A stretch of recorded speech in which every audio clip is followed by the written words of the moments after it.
এই এক্সাম্পলটা দেখে একটা জিনিস মনে পড়লো, তোদেরকে বলে দিই, এটা কাজে লাগাস, অনেক জায়গায় হয়তো কাজে লাগবে লাইফে।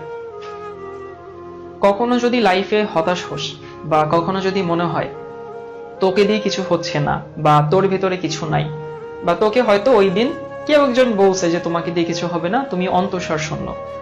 যারা তোকে অন্তঃসার শূন্য বলে তারা তোর ভালো চায় না, তারা তোর শুভাকাঙ্ক্ষী না।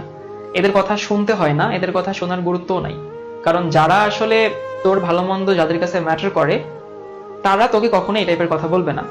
বাট তারপরও কখনো যদি মনে হয় যে কেউ তোকে বলে দিচ্ছে অথবা তোকে ফিল করাচ্ছে বা আচার আচরণ দিয়ে বোঝাচ্ছে যে তোর ভেতরে কিছু নাই, এই কথাটা কানে না দিয়ে একটা দ্রবণের কথা চিন্তা করবে। একটা দ্রবণে বাইরে থেকে দেখলে কিন্তু আমাদের মনে হয় যে এখানে কিছুই নাই, এখানে সম্পূর্ণটা একদম সলিড নর্মাল পানি আছে। কিন্তু যদি সেটাকে তাপ দিয়ে আমরা বার্ন করি, তখন দেখা যাবে নিচে কিছু অবশেষ থাকে। এই অবশেষ দিয়ে কিন্তু অনেক কাজ করা যায়। তো ফ্যাক্ট হচ্ছে, কখনো যদি নিজেকে মনে হয় অন্তঃসার শূন্য, যদি মনে হয় যে আমাকে কেউ ফিল করাচ্ছে আমি কিছু পারি না, আমাকে দিয়ে কিছু হবে না, আমার ভবিষ্যৎ অন্ধকার, এরকম যদি মনে হয়, তখন নিজেকে বার্ন করতে হয়। বার্ন করতে হয় মানে নিজেকে পুশ করতে হয়, মেহনত করতে হয়, পরিশ্রম করতে হয়। আর যখন পরিশ্রম করবি, নিজেকে বার্ন করবি, দেখবি ইনশাল্লাহ কিছু না কিছু হয়।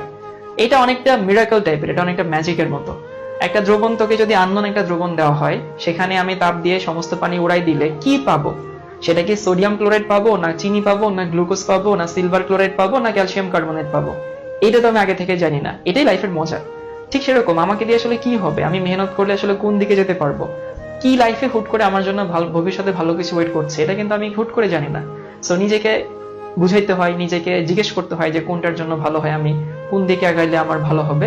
তারপরে নিজেকে বার্ন করা শুরু করতে হয়। বার্ন করা শুরু মানে নিজের পরিশ্রমটা, ডেডিকেশন দেওয়া, পরিশ্রম দেওয়া, ত্যাগ করা। দেখবি যে লাইফে ভালো কিছু অবশ্যই আসে। আচ্ছা, ঠিক আছে।